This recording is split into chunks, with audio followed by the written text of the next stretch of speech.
Welcome to Hood Champion Boxing and Sports. In boxing, you find a way to win or you find a way to lose.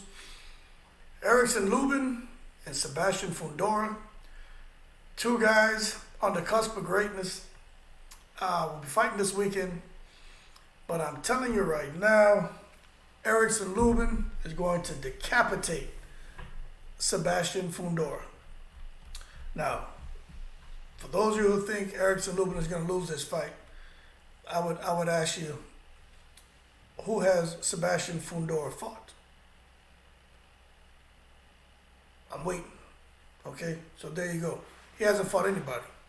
So Erickson Lubin's been in there with the Rosarios. He's been in there with the Charlos.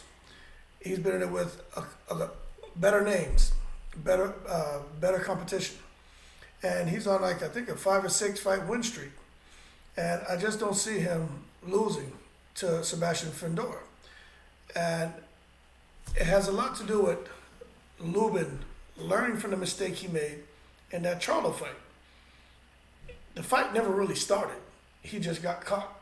And that was it. He didn't really get a chance to see just how he would fare. But that's what happens when you end up with someone as aggressive and hard-hitting as those Charlo boys, man. So it is what it is. But he's bounced back, training with Cunningham, and he's doing very well. Like I said, a 6 fight winning streak. I personally thought he was going to lose to the Dominican fighter, Jason Rosario, El Banana. I thought he was going to lose to Banana, but he didn't. Knocked him out. To be honest with you, that's the fight that told me that Lubin has power.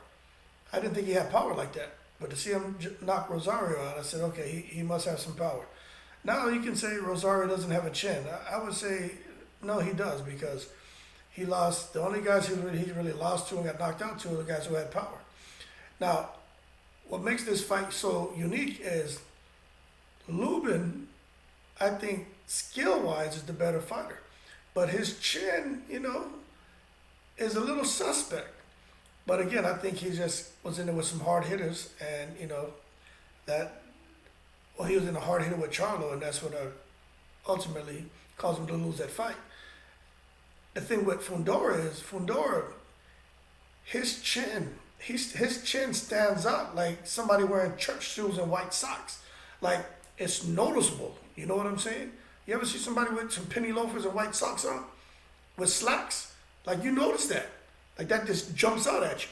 And that's how Fundora's chin is. This man is like 6'6", and he fights small, and his chin is just right there. And that's just problems. I'm telling you, that has problems written all over it for Fundora. Don't know why I know it's a family thing with those guys, with him in boxing. His sister boxes as well. The pops is in there training him, but I don't know why he doesn't have this guy using his height, using his reach advantage. That's like when Paul Williams was fighting.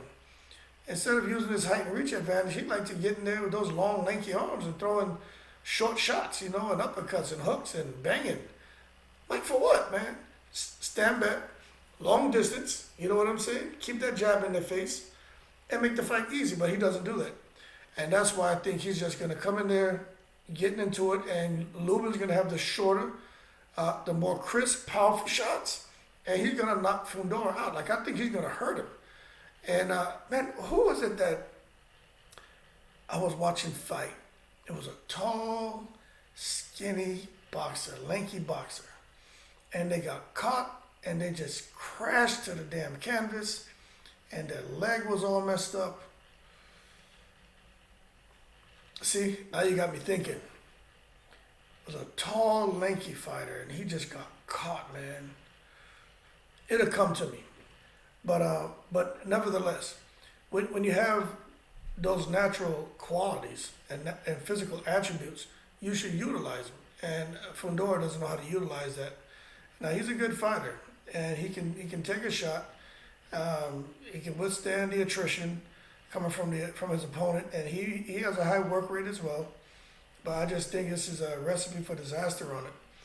Now, what's so funny to me is they're fighting this weekend on April 9th, but this is a WBC Super Welterweight interim title. Like, there's so many different titles and interim titles and all this crap out there. These titles, the champion in recess, like these titles mean nothing. They honestly don't, man. But it is what it is. It's just a way for these guys to get a little money out of these fighters and to make these fighters feel special. And I get it. And the WBC is probably the worst. But at the same time, they're the more prestigious organization, and they have the highly sought after WBC belt that most fighters would like to win at some point in their career. They're going to be fighting on PBC, and they're fighting out of Las Vegas. But I just think with what Lubin has been doing and with his fights and him trying to get out there and get a title, I just think he's gonna outbox, outwit, and outmix it up when he and Fundora get in that ring. And I just don't see Lubin losing. And I don't think Lubin gets the credit he deserves because of the way that he got knocked out by Charlo. You know, I mean, when you get hit like that and your body's convulsing on the ground and you don't have no control of your body and its mechanics, you know, that looks bad. And what's his name? J-Rock got caught too by Charlo. So Lubin shouldn't feel bad. Charlo's just special. But I think Lubin is a bit more special than Fundora, and as a result, Fundora is going to take a loss. I believe that'd be his first loss. And it is what it is, man. But it's like I said, man. You got one guy. Some people say have no chin, and the other one who sticks his chin out, man. Like I said, it stands out like church shoes and white socks. Someone said like a sailor holding a lantern. It may be the scenario where the first guy who hurts the other guy wins the fight, and I think the first guy who's going to strike and strike hard, I think is going to be Lubin. I really do think that. And it's coming up this weekend. You guys can tune in. But if you don't know much about Sebastian Fundora, and when you watch that fight this weekend, you'll understand what all the talk is about, because he's standing 6'5", 6'6". This man is fighting at 154 pounds. I mean, that's just crazy. I'm 5'11" and a half. And even when I was doing a lot of my sparring and fighting as a young guy, 160, man, I could get down to that. But they were trying to get me to, I remember my coach was like, hey, we could get you down to 154, 147. I mean, I was guy walking around at 205, man, lifting a lot of weights. And then when I start boxing, because I was on and off with boxing, man. So I get up to 205. You couldn't even, there was no fat on me. And there was, I like feeling light. I like feeling like, I didn't like feeling super tight all the time. But I like the look, you know what I'm saying? But when I would, like, okay, time to get back in the boxing ring, I would just cut out lifting that heavy weight, just stop. And then eventually, you get your flexibility back and everything.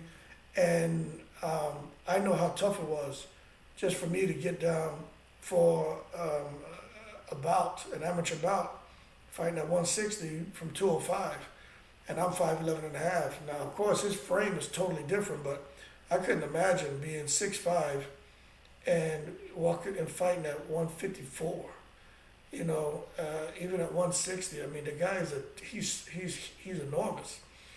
But we'll see what happens, man. So tune in. I think Lubin is with the right team now. He's got the right focus, and this is his opportunity, man, to kind of springboard himself back out there, man, and get in the mix with the other 54 pound champions. Now, I'll tell you what, with Charlo fighting Castaño, I don't see Lubin beating Castaño at all. And Charlo, what saved Charlo in that fight is his power. But Castaño is a special fighter, so we'll see what happens between Charlo and Castaño. But I think no matter what, Lubin will always be a notch below those guys fighting on that elite level.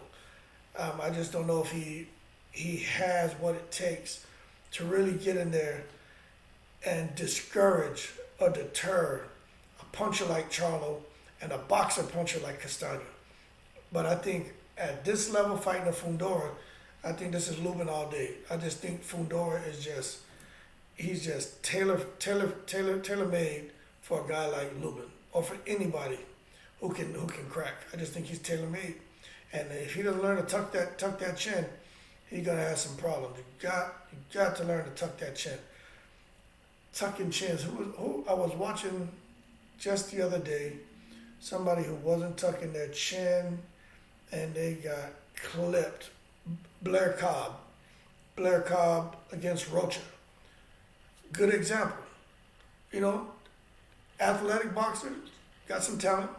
Just, like I said, church shoes and white socks type chin, man. It's just wide open, head wide up, neck straight up. And it's just a matter of time for the shot start landing. And that's what's gonna happen here with Lubin and Fundora. That's my 2 cents. So leave your comments below. Let me know your 2 cents on it. Let me know what you think. But I definitely think this is gonna be Fundora's gonna take a loss. It's gonna be lost by decapitation. And I think Lubin's gonna hit that guy with a short, crisp shot that Fundora's not gonna see, because he's gonna be fighting small and he's gonna be at a disadvantage. He's gonna be on the losing end on those exchanges. So again, let me know what you think in the comments. Please, if you enjoyed the video, like and subscribe. Got more content coming. We're back in business. Shout out to all the veterans, and as always, I'm in the breeze.